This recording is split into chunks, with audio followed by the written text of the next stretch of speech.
আল্লামা রুমি আরো বলেন, দুনিয়ার মানুষে দেখো তোমার জমানাতে কোন কামেল আল্লাহর ওলির দরবার পাও কিনা। যদি পাও, ওই দরবারের মাটির মধ্যে তুমি চুমা লাগাও। এর অর্থ হলো তুমি তার সোহবতে চলে যাও, মাটির মতো হয়ে যাও। মাটি যেমন সব সহ্য করে, পচা গলা ভালো মন্দ সব কিছু মাটি সহ্য করে, তুমি এরকম আল্লাহর ওলির দরবারে মাটির মতো হয়ে যাও। আল্লাহর ওলি যদি তুমি পাও, সোহবতে বসো, নুরানি চেহারার দিকে তুমি মহব্বতের নজরে তাকাও। যত সময় তাকাইবা, তোমার আমল নামায় আমার আল্লাহ নেকি লিখে দিবে। একবার জোরে বলা যাবে কি সুবহানাল্লাহ। বিশ্ববিখ্যাত আল্লাহর ওলি হযরত শামস তিবরিজ রাহমাতুল্লাহি আলাইহি ছিলেন পাগল বেশি, মজজুব, দুনিয়া বিরাগী জাহিদ ছিলেন। দুনিয়া বিরাগী জাহিদ। নবীর সাহাবীদের মধ্যে কিছু সাহাবী ছিলেন জাহিদ। একজন সাহাবীর নাম হযরত আবু যর গিফারি রাদিয়াল্লাহু আনহু। মদিনা ছেড়ে তিনি চলে গেলেন মরুভূমির ভিতরে, মরুদ্যানে নিজের স্ত্রীকে নিয়ে একেবারে নিঃসঙ্গ জীবন কাটাইতে লাগলেন। সাহাবীরা বলেন, হুজুর, আবু যর গিফারি তো একা একা থাকে, আমাদের মজলিস থেকে জুদা হয়ে যায়, সে আমাদের সাথে মিশতে চায় না, একা একা থাকতেই ভালোবাসে। আমার নবীজি বললেন, সাহাবীরা রে, আমার আবু যরকে একা থাকতে দাও, ওই একাই থাকবে, একাই মারা যাবে, কিন্তু আমার আবু যরের জানাজায় বহু মানুষ শরীক হয়ে যাবে। একবার জোরে বলে যাবে কি মারহাবা। মনোযোগ দিন। সাহাবীরা বললেন, ইয়া নবী আল্লাহ, আবু যর একা থাকতে ভালোবাসে, একা একাই থাকে। তো রাসূল করিম বললেন, সাহাবীরা, আবু যরকে একা থাকতে দাও, ওই একাই থাকবে, একাই মারা যাবে, কিন্তু তার জানাজাতে বহু মানুষ আসবে। একসাথে জন্য বলি তো আল্লাহু আকবার। রাসূল করিমের ইলম সম্পর্কে আমার দেশের কিছু বেঈমান প্রশ্ন তোলে। আমার দেশের কিছু নাসিজ, নাফরমান, অকৃতজ্ঞ রাসূল করিমের ইলম নিয়ে প্রশ্ন তুলে। আরে সেই দিন কোন সাহাবী, না আবু বকর, না ওমর, না উসমান, না আলী, না তালহা, না জুবাইর, না আব্দুর রহমান ইবনে আউফ, না সাদ, না আবু হুরায়রা, না আবু সাঈদ খুদরি, না দামি দামি কোন সাহাবী প্রশ্ন তুলেছে, ইয়া রাসূলুল্লাহ, আবু যর একা মারা যাবে, ওমা তাদরি নাফসুন বিআইয়ি আরদিন তামুত। কোরআনে রব্বে করিম বলেন, আল্লাহ ছাড়া কে কোথায় মারা যাবে, কি অবস্থায় মারা যাবে, আল্লাহ ছাড়া কেউ জানে না। আপনি নবী বলেন সে একাই মারা যাবে, একাই থাকবে, এই কথা আমরা বিশ্বাস করতে পারলাম না। কোন সাহাবী প্রশ্ন তুলে নাই। রাসূলের ইলম নিয়ে কোন সাহাবী প্রশ্ন করতেন না। আজকে যারা নবীর ইলম নিয়ে প্রশ্ন তোলে, ওরাই হলো আযাজিলের খালাতো ভাই, আমাদের ভিতরের ঈমান চোর। কথা বলেন ঠিক না বেঠিক? ওরা ঈমান চুরি করার জন্য এসেছে।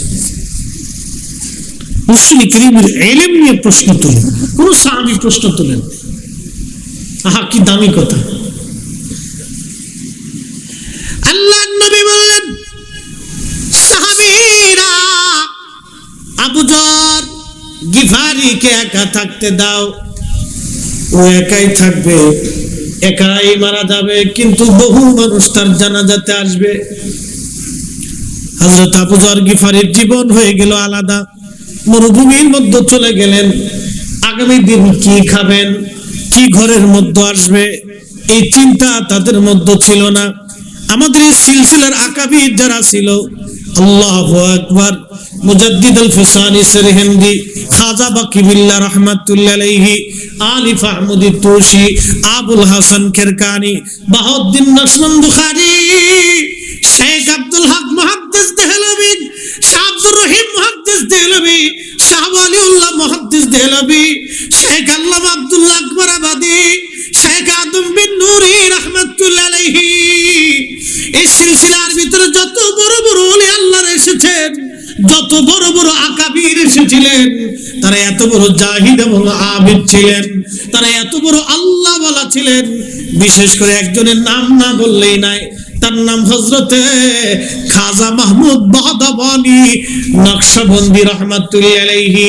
উনার একটা ছোট্ট জীবনের ঘটনা আপনাদেরকে শোনাই, একসাথে জোরে বলা যাবে কি মারহাবা। আমি লিখিনি, লিখেছেন আল্লামা ইমাম মুল্লা আলী কারি মাক্কি, ইমামুল হারামাইন আশ-শরীফাইন। দুই হারামের ইমাম ছিলেন মুল্লা আলী কারি মাক্কি। আজ থেকে 450 বছর আগে উনি ওনার জমানার মুজাদ্দিদ ছিলেন। পৃথিবীর সমস্ত আলেমরা এ ব্যাপারে একমত। শুধু মুজাদ্দিদ মিল্লাতি না, উনি ওই জমানার সবচেয়ে বড় মুহাদ্দিস ছিলেন। তিনি মিলাদুন নবীর উপরে কিতাব লিখেছেন, আল মাওরুদুর রাবি ফি মাউলিদিন নবী সাল্লাল্লাহু আলাইহি ওয়াসাল্লাম। একসাথে জোরে বলা যাবে মারহাবা। মিলাদুন নবীর উপরে কিতাব লিখেছেন। আর 450 বছর আগের মুহাদ্দিস মুজাদ্দিদ ইমামুল হারামাইন মক্কা মদিনার ইমাম, ওই জমানার শ্রেষ্ঠ মুহাদ্দিস, যার সিগনেচার ছাড়া তৎকালীন কোন মক্কা মদিনাতে কোন আলেম মুহাদ্দিসের খেলাফত পাইতো না, খেতাবত পাইতো না। তিনি মুল্লা আলী কারি মাক্কি, আর তিনি মিলাদুন নবীর উপরে কিতাব লিখেছে। আর আমার দেশের মৌলবী মিলাদুন নবীর দলিল খুঁজে পায় না।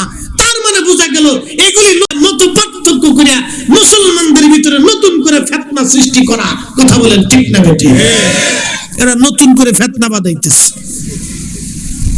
450 বছর আগের মক্কার ইমাম মিলাদুন নবী পাইল, আর 450 বছর পরে এসে মিলাদুন নবী পায় না। কি আশ্চর্য! তো উনি মিলাদ শরীফের উপরে কিতাব লিখতে যাইয়া একটা ঘটনা লিখছেন। এই উপমহাদেশের ভিতরে মিলাদুন নবী কেমন করে উদ্যাপিত হতো তিনি লিখছেন। হযরতে মুল্লা আলী কারি আল মাওরুদুর রাবি ফি মাউলুদিন নবীর মধ্যে তিনি লেখেন, এই উপমহাদেশের মধ্যে একজন বাদশা ছিলেন। বাদশার নাম বাদশাহ হুমায়ুন, যিনি মুঘল সম্রাট জহিরুদ্দিন মোহাম্মদ বাবরের ছেলে হুমায়ুন।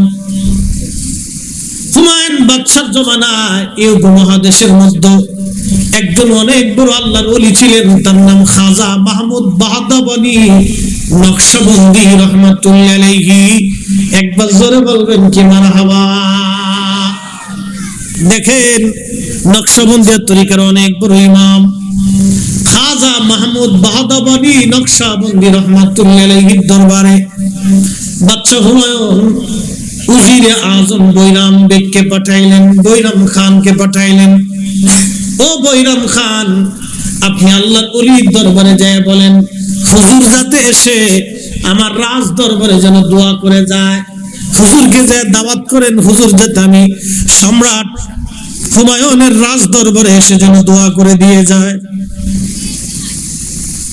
বৈরাম আল্লাহর ওলি খাজা মাহমুদ বাদাবানি নকশবন্দি রহমাতুল্লাহি আলাইহির দরবারে যাইয়া প্রস্তাব দিলেন, হুজুর বাদশা দাওয়াত করেছেন, আপনি কবুল করে নেন, রাজ দরবারে আপনি যে দোয়া করে দিবেন।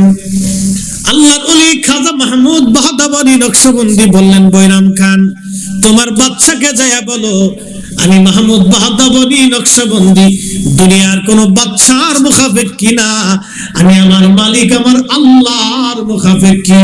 আমি দুনিয়ার কোন বাদশার দরবারে দাওয়াত নেই না। একবার জোরে বলবেন কি মারহাবা। এই ওলিরা ওলিরা ওলিরা দুনিয়ার বাদশাহী নেয় না। ওলিরা মানুষকে দুনিয়ার বাদশাহী দেয়, আল্লাহর কাছ থেকে চেয়ে দেয়। এই কথা বলেন না কেন? বিশ্বাস আছে? আসেনি? আছে। গৌর গোবিন্দ আজকে নাই, তার প্রাসাদে চামচিকে থাকে। শাহজালাল ইয়ামানি মুজাররিদি কাল্লা এমন এক বাদশাহী দিয়েছে, না ঢাল না তলোয়ার না সাম্রাজ্য না অস্ত্র না মন্ত্রী পরিষদ না প্রাসাদ না সিংহাসন। আল্লাহ তাকে এমন এক সিংহাসন দিয়েছে যে বাদশারা, প্রধানমন্ত্রী, রাষ্ট্রপতি, সেনাপতি, বড় বড় বড় শিক্ষিত ধনী কোটিপতিরা ওনার বারগাহে বসে বসে হাত পেতে পেতে আল্লাহর দরবারে ওনাকে উসিলা করে কাঁদে, আল্লাহর কাছ থেকে চেয়ে আনার জন্য, নেওয়ার জন্য। কথা বলেন ঠিক না? আল্লাহ ওনাদেরকে সেই সাম্রাজ্য দিয়েছে। ওনারা দুনিয়ার সাম্রাজ্যের পাগল না। ওনারা যদি চাইতেন যে পৃথিবীর সাম্রাজ্য, আল্লাহ তাই দিতেন, কিন্তু নেন নাই। খাজা মাহমুদ বাহদাবানি নকশবন্দি বলে দিলেন, বৈরাম বাদশাকে যায় বলো পৃথিবীর কোন রাজা বাদশার মুখাপেক্ষী আমি না, আমি কোন বাদশার দাওয়াত গ্রহণ করি না, কোন রাজ দরবারে যাই না। আল্লাহর ওলি বলে দেওয়ার পরে সম্রাট হুমায়ুন চিন্তা করলো, হুজুর যদি না আসে, আমার রাজ দরবারে আসবে, হুজুর আমার জন্য দোয়া করবে। আগের জমানার বাদশা যারা ছিলেন তারা কত বড় ওলি আল্লাহ ভক্ত ছিলেন দেখেন। বাদশা বললেন, হুজুরকে আনতেই হবে আমার রাজ দরবারে। বৈরাম তুমি যাও, যায় দেখো হুজুর কি করলে আমার দরবারে আসবে। বৈরাম খান চলে গেলেন। আবার হুজুর ক্ষমা করবেন, বাদশা আপনাকে তার দরবারে দাওয়াত করেছেন দোয়ার আশায়। হুজুর এমন কি কাজ করলে আপনি বাদশার দরবারে যাবেন, একটু দয়া করে বলেন। আল্লাহর ওলি খাজা মাহমুদ বাহদাবানি নকশবন্দি রাহমাতুল্লাহ আলাইহি বললেন, ও বৈরাম তোমার বাচ্চাকে যায় বলো, তোমার বাচ্চা যদি রাজ দরবারে মিলাদ শরীফের ইন্তজাম করে, মিলাদ শরীফের ইন্তজাম করে, বাচ্চাকে যায় বলা আমি যাব, তবে বাচ্চার ইজ্জতের কারণে না, আমি আমার নবীর মিলাদের ইজ্জতের কারণে বাচ্চার দরবারে যায় মিলাদ শরীফ পড়া দোয়া করে নিয়ে আসবো। চিৎকার মেরে বলেন আল্লাহু আকবার। আমরা তাদের অনুসারী, আমরা তাদের রূহানি সন্তান, আমরা তাদের সিলসিলার আওলাদ, আমরা তাদের সিলসিলা ভুক্ত, আমরা তাদের পথের পথিক। কোন ছাতা এসে, কোন মুলবি এসে বেদাতের ফতোয়া দিয়ে দিল আর আমরা বিশ্বাস করে মেনে নিলাম। দেশে কত পাগল জন্মেছে, কত আগাছার জন্ম হয়েছে জানি না। এত বড় দরজার আলেম ও ওলি ও জাহিদ ও আবেদ ছিল, পৃথিবীর শ্রেষ্ঠ শ্রেষ্ঠ বাদশাদেরকে তারা তোয়াক্কা করত না। বাদশারা তাদের দরবারে ধর্ণা দিয়েছে। মাহমুদ বাহদাবানি নকশবন্দি বলল, যাও আমার নবীর মিলাদের ইন্তজাম করো, বাদশার সম্মানে যাব না, নবীর মিলাদের ইজ্জতের কারণে যাব, মিলাদ পড়তে যাব। একসাথে বলা যাবে মারহাবা। এই ঘটনা আমি লিখিনি, মোল্লা আলী কারি মক্কি ইমামুল হারামাইন তিনি তার কিতাবে লিখছেন। হ্যাঁ প্রিয় মুসলমান, খুবই মনোযোগ দিবেন। হযরত আবু যর গিফারি রাদিয়াল্লাহু আনহুর কথা বলতেছিলাম। আবু যর গিফারি রাদিয়াল্লাহু আনহু চলে গেলেন, আলাদা হয়ে গেলেন। কত বড় জাহিদ সাহাবী ছিলেন। মরুভূমির মধ্যে চলে গেলেন, একেবারে নিঃসঙ্গ, ওনার স্ত্রীকে নিয়ে চলে গেলেন একেবারে একা। কোনদিন খাইতেন, কোনদিন না খেয়ে থাকতেন। শুধু একটা মাত্র জুব্বা তার পরনে ছিল, আর কোনো পোশাক ছিল না তার। ওই পোশাক পরে জীবন কাটিয়ে দিলেন আবু যর গিফারি। যখন অসুস্থ ইন্তেকালের সময় বিবি সাহেবা পাশে বসে বসে কাঁদে। আবু যর বলেন, বিবি রে কি জন্য তুমি কাঁদো? বিবি বললেন, স্বামী আমার জীবনের বিরাট একটা সময় আমি আপনার সঙ্গে একেবারে নিঃসঙ্গ ভাবে কাটিয়ে দিয়েছি। কোনোদিন খাইছি, কোনোদিন না খেয়ে থাকছি।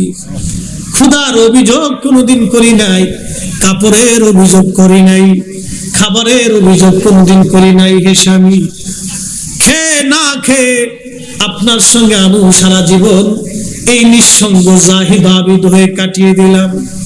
স্বামী রে, এখন আপনি একেবারে অসুস্থ, আপনি দুনিয়ার থেকে বিদায় নিয়ে চলে যাবেন। হে স্বামী, তবে আপনার খেদমতে আমার কান্নার জন্য, আপনাকে কে কাফন দাফন পরাবে, কে আপনার জানাজার নামাজ পড়াবে বলেন? এই মরুভূমির মধ্যে আমি স্ত্রী হিসেবে একেবারে নিঃসঙ্গ, কে আপনার জানাজা পড়াবে, কে আপনার গোসল দেওয়াইবে, কাফন পরাইবে? কোথায় আপনার কাফনের কাপড় আমি পাবো হে স্বামী আমার? আবু যর গিফারি মুস্কি হাসি দিয়ে বললেন, বিবি রে চিন্তা করো না, আমার মাসুক আমার নবী আমাকে একটা কথা বলেছে। আল্লাহু আকবার! হাই সাহাবীদের ইয়াকিন কি ছিল, আল্লাহর রাসূলের প্রতি সাহাবা ইকরামের বিশ্বাস কি ছিল, ইয়াকিন কি? হে আল্লাহর ওলি রূহানি সন্তানরা, আপনাদেরকে বলতেছি, ইয়াকিন কি সাহাবীদের, নবীর প্রতি সাহাবীদের ইয়াকিন কি ছিল, বিশ্বাস কি ছিল, ইখলাস কি ছিল? বিবি চিন্তা করো না, আমি আমার মাসুকের জবান থেকে শুনেছি আমার জীবনটা এরকম একাই হবে, আমি একা একা মারা যাব। বিবি রে, তবে আমার জানাজায় বহু মানুষ আসবে। ও বিবি, আমার জানাজায় বহু মানুষ আসবে। আজকে আমি অসুস্থ হয়ে পড়ছি, পৃথিবী উল্টে যাবে, রাসূলের কথা মিথ্যা হবে না রে বিবি। যাও একটু টিলার উপরে যায় দেখো কোনো কাফেলা দেখা যায় কিনা। যদি কোনো কাফেলা দেখো তাহলে বুঝবো আমি আবু যর এখানে এখন মারা যাব, আমার বিদায়ের সময় ঘনায় গেছে। আর কাফেলা যদি না দেখো তাহলে আমি এই অসুস্থতায় মারা যাব না, আমি আরো দিন দুনিয়ার মধ্যে বেঁচে থাকবো। একবার জোরে বলা যাবে কি সুবহানাল্লাহ? হে রাসূল তোমায় ভালোবাসি, অন্তরে শুধু মুখে নয়, জান্নাতের আশায় নয় হে রাসূল, জাহান্নামকে ডরি না। তোমায় পাওয়ার আশায় মন ছুটে যায় মদিনায়, তোমায় পাওয়ার আশায় মন ছুটে যায় মদিনায়, এ আশিক দিদার দাও না, আর দূরে থাকিও না। এ আশিক দিদার দাও না, আর দূরে থাকিও না।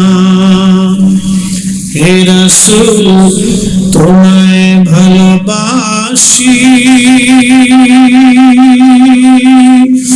অন্তরে শুধু মুখে নয়, জান্নাতের আশায় নয় হে রাসূল, জাহান্নামকে ডরি না। জান্নাতের আশায় নয় হে রাসূল, জাহান্নামকে ডরি না। যেখানে বসে আমার কথাগুলি শুনেন খুবই মনোযোগ দেন, শফিকিয়া দরবার সেই রুহানি আওলাদেরা। হযরত আবু যর গিফারি রাদিয়াল্লাহু আনহু বিবি দৌড়ে টিলার উপরে যায়, দেখে একটা কাফেলা দেখা যায়, কাফেলা এদিকে আসতেছে। দৌড়ায় নেমে বললেন, স্বামী রে কাফেলা দেখা যাচ্ছে বহুদূর, কাফেলা মনে হচ্ছে আমাদের দিকে আসে।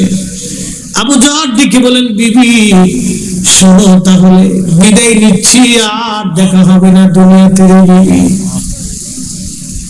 বহুদিন তোমার সঙ্গে আমি কাটিয়েছি, পরিপূর্ণ হক হয়তো আদায় করতে পারি নাই, ক্ষমা করে দিও, দুনিয়াতে আর সাক্ষাৎ হবে না রে বিবি। কাফেলা যেহেতু আসে তাহলে আমার বিদায়ের সময় ঘনিয়ে গেছে।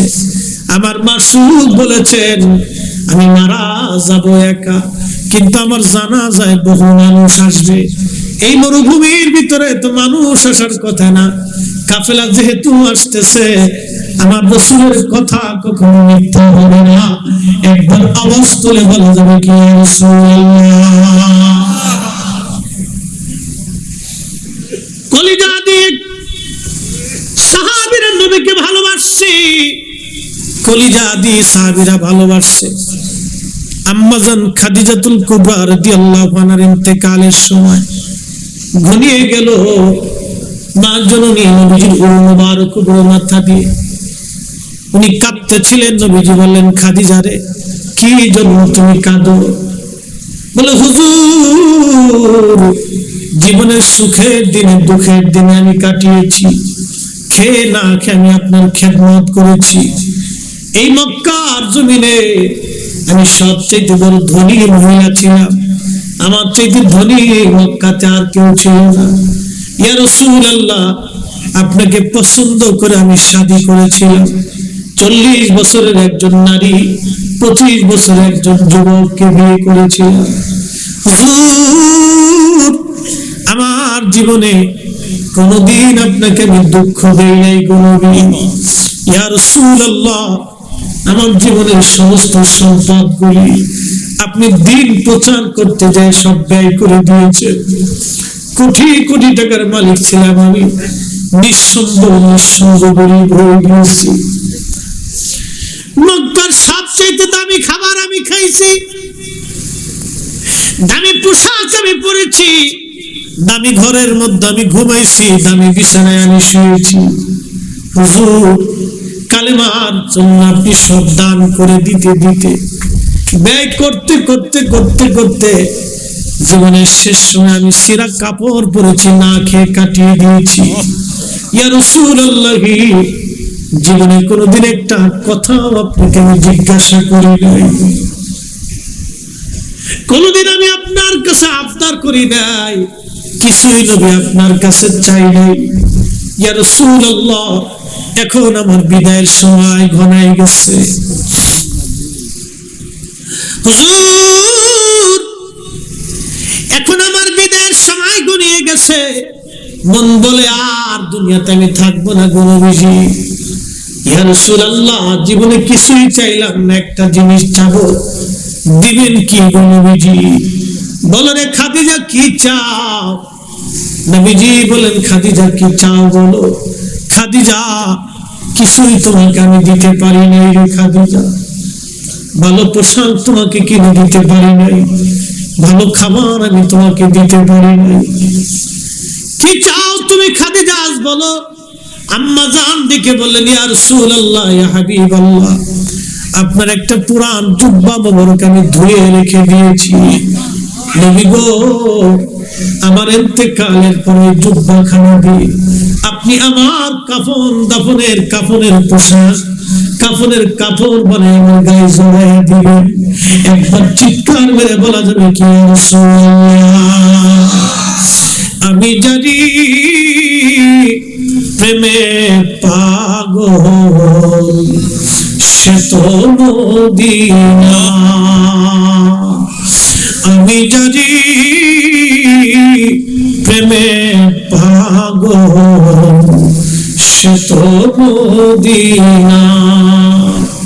প্রেমানলে পুরে মরি, প্রেমানলে পুরে মরি, ওহে রব্বানা।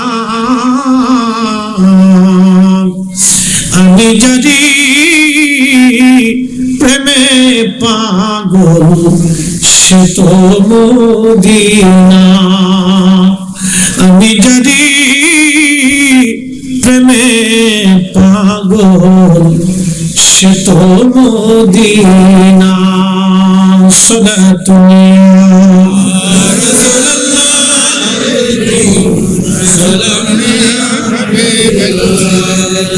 সালাতুল্লাহ রাসূলুল্লাহ সালামুল্লাহ। আল্লাহর নবী ডেকে বলেন, খাদিজা, পুরান কাপড় দিয়ে যদি তোমাকে দাফন করাই, কাফন পরাই,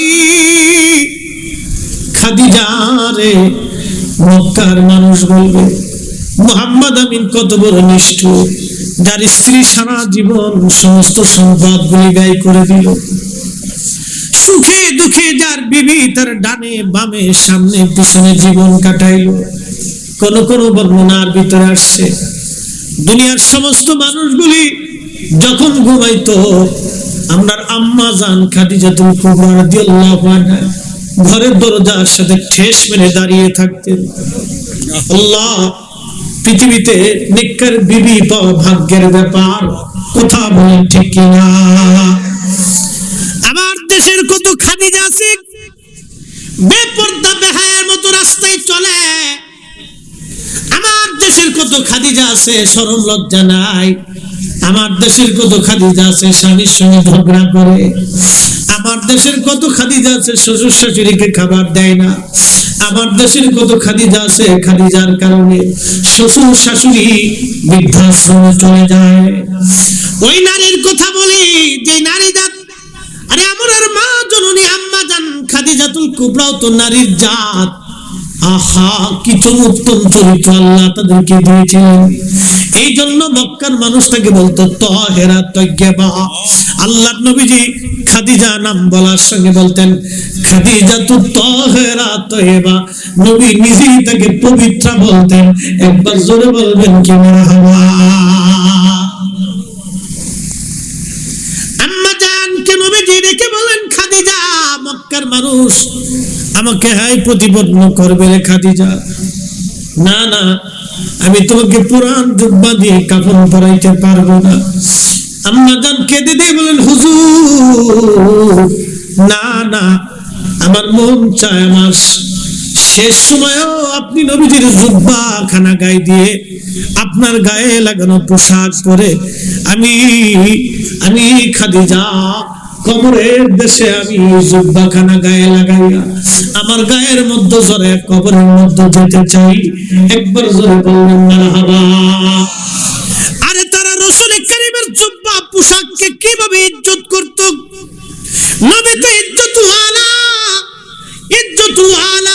আল্লাহ কোরআনে বললেন ওয়ালিল্লাহিল ইজ্জাতু ওয়ালিরাসূলিহি ওয়ালিল মুমিনিনা ওয়ালাকিন্নাল মুনাফিকিনা লা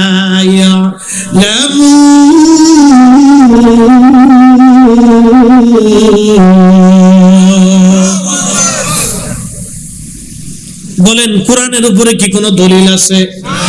হ্যাঁ, আকাশ ভেঙে যাবে, পৃথিবী পুড়ে যাবে, সাগর শুকিয়ে যাবে, আল্লাহর কালাম কখনো মিথ্যা হবে না, পরিবর্তন হবে না। আল্লাহ বলেন ওয়ালিল্লাহিল ইজ্জা, ইজ্জত আমি আল্লাহর জন্য, সম্মান মর্যাদা আমি আল্লাহর জন্য, ওয়ালি রাসূলিহি আপনি নবীর জন্য, ইজ্জত আপনি নবীর জন্য, ওয়ালিল মুমিনিন আমি আল্লাহর ওলিদের জন্য। আল্লাহু আকবার বলেন। না না আরো জোরে। আমরা যেহেতু সুন্নি তরিকত পন্থী, আমরা করুন আল্লাহর ওলির কাছে বায়াত, কথা বলেন ঠিক কি না? ও শফিকিয়া দরবারে রুহানি আওলাদেরা খুবই মনোযোগ দিয়ে কথাগুলি শুনে যাবেন। ইজ্জত তিন জায়গা, আল্লাহর জন্য, নবীর জন্য, আল্লাহর ওলিদের জন্য। যারা বুঝে না আল্লাহ বলছেন ওয়ালাকিন্নাল মুনাফিকিন, যাদের অন্তরের মধ্যে নেফাক আছে, অন্তরের মধ্যে শয়তানি আছে, নেফাকি আছে, তারা বুঝে না। মুনাফিক কিন্তু হিন্দুদের মধ্যে না, মুনাফিক খ্রিস্টানদের মধ্যে না, মুনাফিক বৌদ্ধদের মধ্যে না, মুনাফিক নাসারাদের মধ্যে না, মুনাফিক ইহুদিদের মধ্যে না, মুনাফিক শিখদের মধ্যে না, মুনাফিক টুপিওয়ালা, মুনাফিক দাড়িওয়ালা, মুনাফিক জুব্বাওয়ালা, মুনাফিক নামাজওয়ালা, মুনাফিক মসজিদওয়ালা, মুনাফিক জায়নামাজওয়ালা, মুনাফিক ওয়াজওয়ালা, মুনাফিক যাকাতওয়ালা, যাকাত দিবে মুনাফিক, হজ করবে মুনাফিক, নামাজ পড়বে মুনাফিক, টুপিও থাকবে মুনাফিক, দাড়িও থাকবে মুনাফিক। আল্লাহ নবীর ইজ্জতের চাদর যারা ধরে ওরাই হলো অরিজিনাল মুনাফিক, ওরা হলো অরিজিনাল মুনাফিক। হ্যাঁ, নবীর উম্মত খুবই মনোযোগ দেন। কাজী নজরুল আন্ডার ম্যাট্রিক দাড়িও নাই, মোছ নাই। কত চমৎকার তিনি লিখেছেন, আল্লাহকে যে পাইতে চায় হযরতকে ভালোবেসে। বলেন, আল্লাহকে যে পাইতে চায় হযরতকে ভালোবেসে। আরশ কুরসি লৌহ কলম না চাহিতে পেয়েছে সে। কথা বলেন ঠিক কিনা? আম্মা জানের কাছে নবীজির জুব্বার দাম কত? একজন স্ত্রী স্বামী রাহমাতুল লিল আলামিন জুব্বা খানা গায়ে লাগাবে, আমার কাফনের কাপড় থাকবে নবীজি। আমার মনে বড় আশা। মনোযোগ দেন। আর একজন সাহাবীর ইশকের কথা বলি, জামিউল মুজিজাতের মধ্যে লেখা হয়েছে, হযরত আবু বকর রাদিয়াল্লাহু আনহু যখন ইন্তেকাল করবেন, ঠিক এমন সময় হযরত আলীকে ডাকলেন, আলী আসেন, আপনার সাথে আমার দুটি কথা আছে। হযরত আলী রাদিয়াল্লাহু তাআলা আসছে। আসার পরে হযরত আবু বকর সিদ্দিক রাদিয়াল্লাহু আনহুর পাশে বসে, উনি মুমূর্ষ বিদায় হয়ে যাবেন। হাতটা ধরে বলেন, আলী রে, আমি আপনাকে ডাকছি দুটি ওসিয়ত করার জন্য। ও হযরত আলী, বলেন আমিরুল মুমিনিন, আপনি কি বলতে চান? আলী গো, আমি আবু বকর ইন্তেকাল হয়ে যাব। ইন্তেকাল হয়ে যাওয়ার পরে আপনি নিজ হাত দিয়ে আপনি আমার গোসল করাবেন। না না, হয় না, আরো জোরে বলেন। এটা হলো প্রেমের বহিঃপ্রকাশ। প্রেম প্রেম এটা আলাদা জিনিস, এটা দলিল দিয়ে বোঝা যায় না, হৃদয় থেকে মেনে নিতে হয়। ভালোবাসা দলিল দেওয়া হয় না, ভালোবাসা দলিল দেওয়া হয় না, পীর মুরিদি দলিল দেওয়া হয় না, তাসাউফ দলিল দেওয়া হয় না, নবীর প্রেম দলিল দেওয়া হয় না। নবীর প্রেম হয় কলিজার ভিতরে নবীর ভালোবাসা দিয়া। কথা বলেন ঠিক কিনা? আমরা ইয়া নবী সালামু আলাইকা বলার পরে দাঁড়ায় যাই। আমরা যারা সুন্নি তারা বসে থাকতে পারি না। কি কথা বলেন না কেন? কোটি টাকা দিলেও আমরা বসতে পারি না। কি কথা বলেন ঠিক? কোটি টাকা দিলে বসে থাকতে পারি না, ও থাকা যায় না। এটা দলিল দিয়ে বোঝানো যায় না, দলিল দেওয়া হয় না। এটা হৃদয় থেকে হয়, ভালোবাসা থেকে হয়। হুজুর কেবলা আসলেন, আপনারা সবাই দাঁড়ায় গেলেন। এটা দলিল দিয়ে হয় না, এটা হৃদয় থেকে হয়, ভালোবাসা দিয়ে। কথা কোন ঠিক কিনা? দলিল দিয়ে হয় না, হৃদয় থেকে হয়।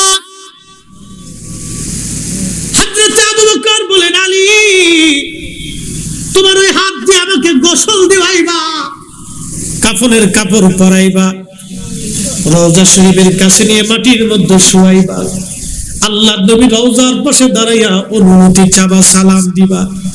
প্রথমবার সালাম দিবা, যদি জবাব আসে আলী, তাহলে আমার কথাগুলি বলবা। যদি সালামের জবাব না আসে, দ্বিতীয়বার সালাম দিবা। যদি জবাব না আসে, তৃতীয়বার আবার দিবা। যদি জবাব না দেয় আমার নবীজি, তাহলে বুঝবা আবু বকর বুঝি অন্যায় করে ফেলছে। আল্লাহ আল্লাহ, হা হা, কি প্রেম ছিল নবীজির সঙ্গে, তাদের সঙ্গে। হয়তো বুঝবা আবু বকর অন্যায় করে ফেলছে। আলী রে,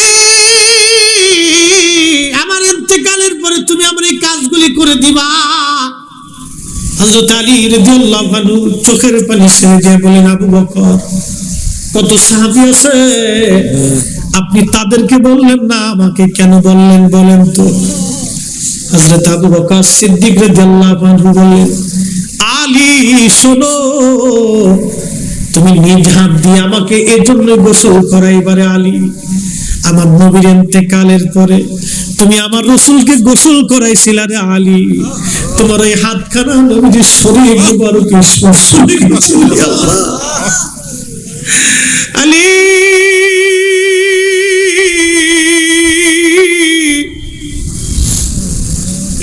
ওই হাতের স্পর্শ নবীজির জিসম মুবারকে লেগেছিল। আমি আবু বকর চাই তোমার ওই হাতের স্পর্শ আমার গায়ে লাগুক। যে হাত নবীজির জিসম মুবারকে লেগেছিল ওই হাতের ছোঁয়াটা আমার মরণের পরে গোসলের সময় যাতে আমার গায়েও লাগে রে আলী। আমি জানি প্রেমে পাগল সে তো মদিনা। আমি জানি প্রেমে পাগল সে তো মদিনা।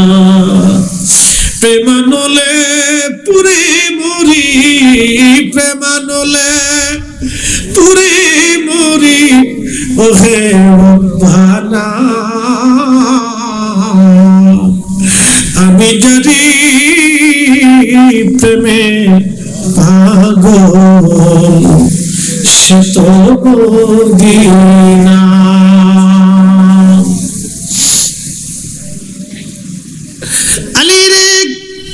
ওই হাতের ছোঁয়া আমার গায়ে লাগবে।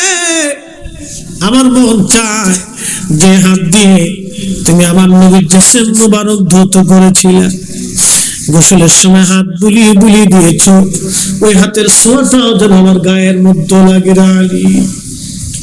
আলী এই কাজটা করবা, ওসিয়ত করে গেলাম, অনুরোধ করে গেলাম। সিদ্দিক আকবরের ইন্তেকাল হয়ে গেল। হযরত আলী রাদিয়াল্লাহু আনহু এসে গোসল করাইলেন, কাফন পরাইলেন। রওজা মুবারকের আদরে রেখে রওজা শরীফের পাশে দাঁড়ায় হযরত আলী সালাম দেয়, আসসালাতু ওয়াসসালামু আলাইকা ইয়া রাসূলুল্লাহ, আসসালাতু আসসালামু আলাইকা ইয়া হাবিবাল্লাহ, আসসালাতু ওয়াসসালামু আলাইকা ইয়া রাহমাতাল লিল আলামিন। সালাম দিল প্রথমবার, জবাব আসলো না। দ্বিতীয়বার সালাম দিল, জবাব হলো না।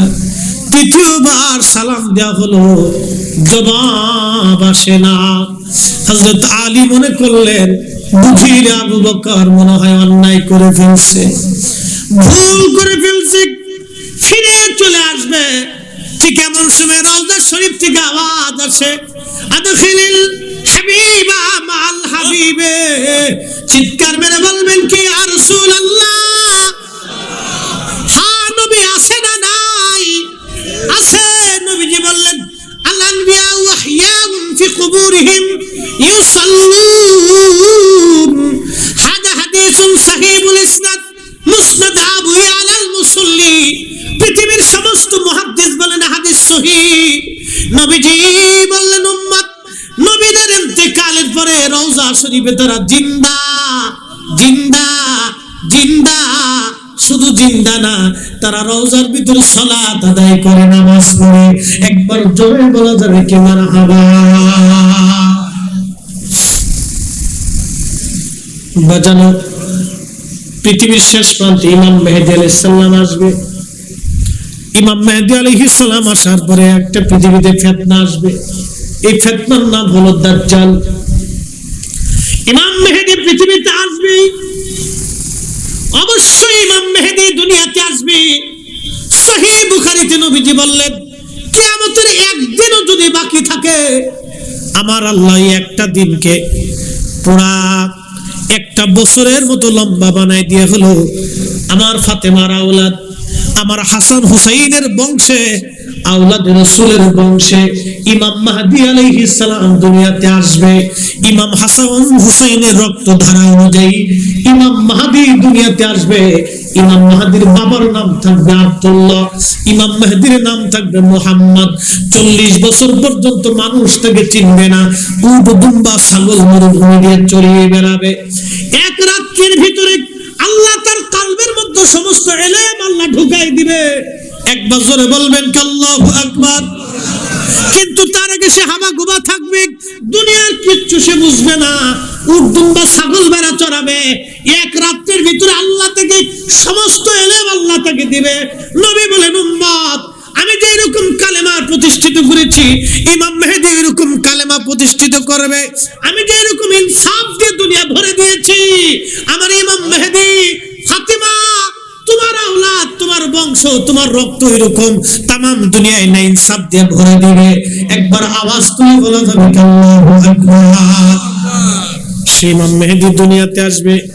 ইমাম মেহেদী আলাইহিস সালাম দুনিয়াতে আসার পরে আল্লাহ আরেকজনকে দুনিয়ার মধ্যে পাঠাবে, তিনি হযরত ঈসা রূহুল্লাহ।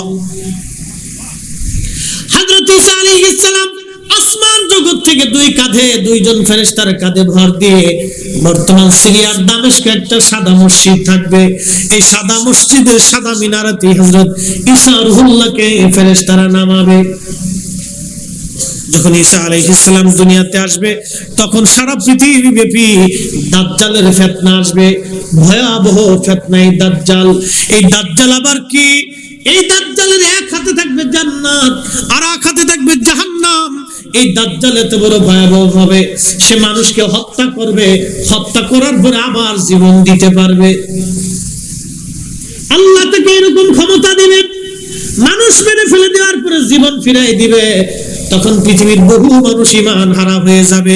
বর্তমান ইহুদিরা হবে তার প্রধান সৈন্য, বর্তমান ইসরায়েলের ইহুদিরা হবে তার প্রধান সৈন্য।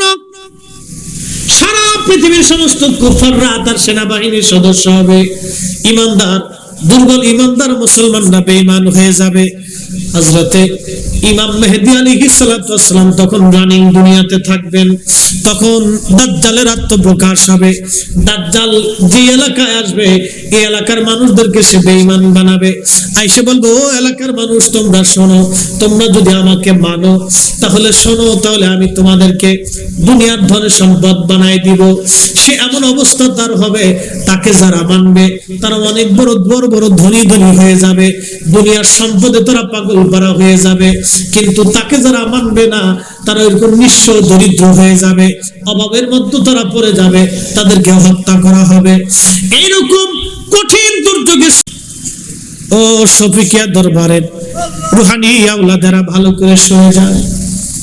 আমাদের বুলন্দ নসিব, আমরা হক্কানি আল্লাহর ওলিদের দরবারে আসতে পেরেছি, হক্কানি আল্লাহর ওলির সোহবতে আমরা বসতে পেরেছি। কথা বলেন ঠিক কিনা? নসিব লাগে নসিব, নসিব লাগে নসিব। আরে ঈমানের দৌলত তো অনেক বড় নসিব, রাসূলের প্রেম তো অনেক বড় নসিব। আবু বকর সিদ্দিক রাদিয়াল্লাহু আনহু, আলী রাদিয়াল্লাহু আনহু রওজার পাশে বলেন, হুজুর আবু বকর আসছে, অনুমতি চায়, আপনি নবী রওজার পাশে একটু কদমে জায়গা ভিক্ষা চায়। নবীজি জবাব দিলেন, আদখিলিল হাবিবা মাল হাবিবে ফাইনাল হাবিবা মাল হাবিবে মুশতাকুন। বন্ধু বন্ধুর জন্য আসবে, বন্ধু বন্ধুর অপেক্ষায় আগ্রহী হয়ে আছে, দেরি করো না। আমার আবু বকরকে আমার পাশে ঘুম পাড়াইয়া দাও। একবার জোরে বলা যাবে আল্লাহু আকবার। বলেন নবী আছে না নাই? বলছিলাম ইমাম মেহেদীর কথা। দাজ্জাল যখন সারা পৃথিবী ব্যাপী প্রলয় করবে, কোটি কোটি মুসলমানের ঈমান নষ্ট করে দিবে, তখন আল্লাহ পাক এই মুসলিম জাতিকে বাঁচানোর জন্য হযরত ঈসা রূহুল্লাহ আলাইহিস সালামকে আল্লাহ দুনিয়াতে পাঠাবেন। হযরত ঈসা আলাইহিস সালাম সিরিয়ার দামেস্কে নামার পরে ওই সিরিয়ার দামেস্ক থেকে তিনি চলে আসবেন মক্কায়। মক্কায় আসার পরে তিনি হজ করবেন, উমরা করবেন। মুস্তাদরিক হাকিম আলা সহিহাইনের বিশুদ্ধ হাদিস, হজ আর উমরা করার পরে হযরত ঈসা রূহুল্লাহ হজ এবং উমরা করার পরে সরাসরি মদিনাতে চলে যাবেন আমার নবীজির রওজা মুবারক জিয়ারত করার জন্য, নবীর রওজা মুবারকে হাজিরা দেওয়ার জন্য। একবার জোরে বলবেন সুবহানাল্লাহ। ইমাম মেহেদীর সাথে মক্কায় দেখা হবে। হযরত ইমাম মেহেদী বলবেন, হুজুর আপনি নামাজ পড়ান। হযরত ঈসা রূহুল্লাহ বলবেন, না, এই উম্মতের পিছনে নামাজ পড়ার জন্য আমি আইছি, এই উম্মতের পিছনে নামাজ পড়ার জন্য আমি আইছি। একসাথে জোরে বলেন আল্লাহু আকবার। নবী বলেন, উম্মত শোনো, আমার মাহদীর পিছে, আমার মাহদী, আমার রক্ত ধারায় আমার মাহদী আসবে, আমার মাহদীর পিছে আল্লাহ ঈসা রূহুল্লাহকে নামাজ পড়াবে। ঈসা আলাইহিস সালাম আমার মাহাদির পিছে নামাজ পড়বে, তোমাদের পিছে নবী নামাজ পড়বে, তোমাদের পিছে নবী নামাজ পড়বে। তাহলে চিন্তা করেন তো, উম্মতের যদি এই দাম হয় তো নবীর দাম কত? আরে আমরা সেই নবীর উম্মত, আমরা সেই নবীর উম্মত যেই নবীর উম্মতের পিছনে নবী নামাজ পড়বে, নবী নামাজ পড়বে, নবী হয়ে না উম্মত হয়ে নামাজ পড়বে। আমরা সেই নবীর উম্মত। ওই নবীর ইজ্জতের চাদর যদি কেউ ধরে, আল্লাহর কসম করে বলি, মক্কা মদিনার ইমাম হলেও তাকে মানা যাবে না। কথা বলেন ঠিক না বেঠিক?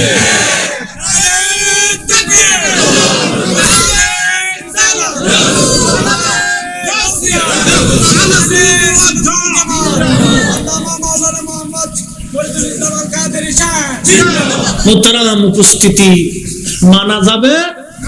কথা বলেন, মানা যাবে না? মানা যাবে না।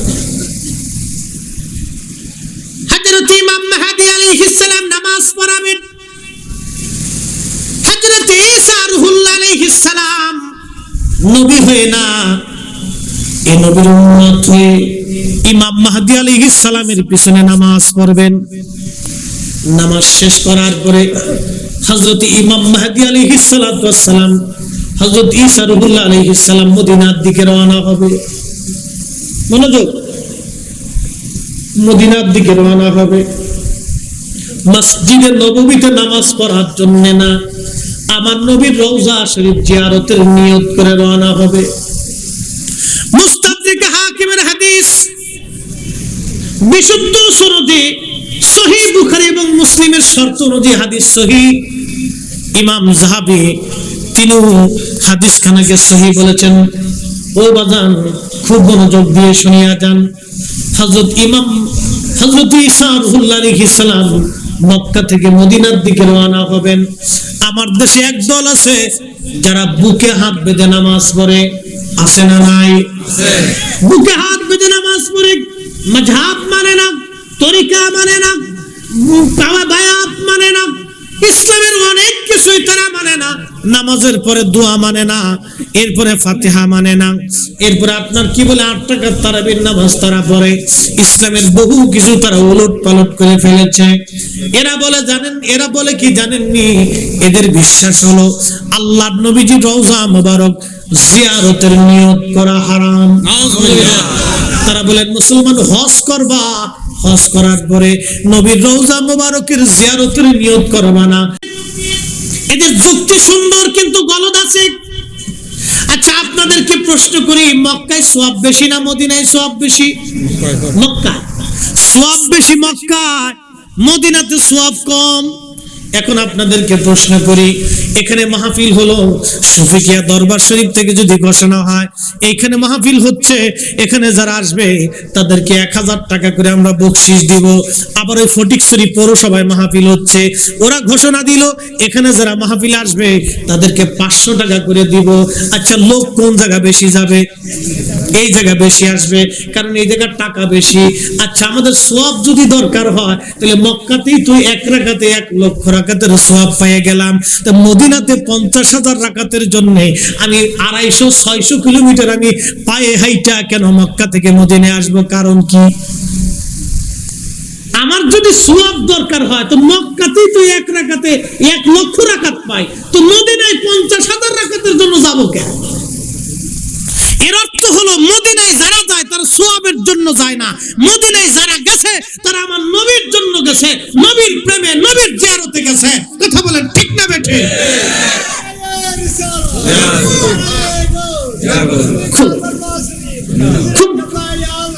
খুব মনোযোগ, শর্ট সময় কম, 5 মিনিট শেষ, কথা খুব দামি। ঈসা রূহুল্লাহ আলাইহিস সালাম হজ শেষ করার পরে সরাসরি রাসূল কারীমের রওজা মোবারকে যাইয়া আল্লাহর নবী জিয়ারতে দাঁড়াইয়া আল্লাহর নবীকে সালাম দিবে। সালাম দেওয়ার সাথে সাথে রওজা শরীফ থেকে উচ্চ স্বরে ঈসা আলাইহিস সালামের সালামের জবাব নবীজি দিয়ে দিবে।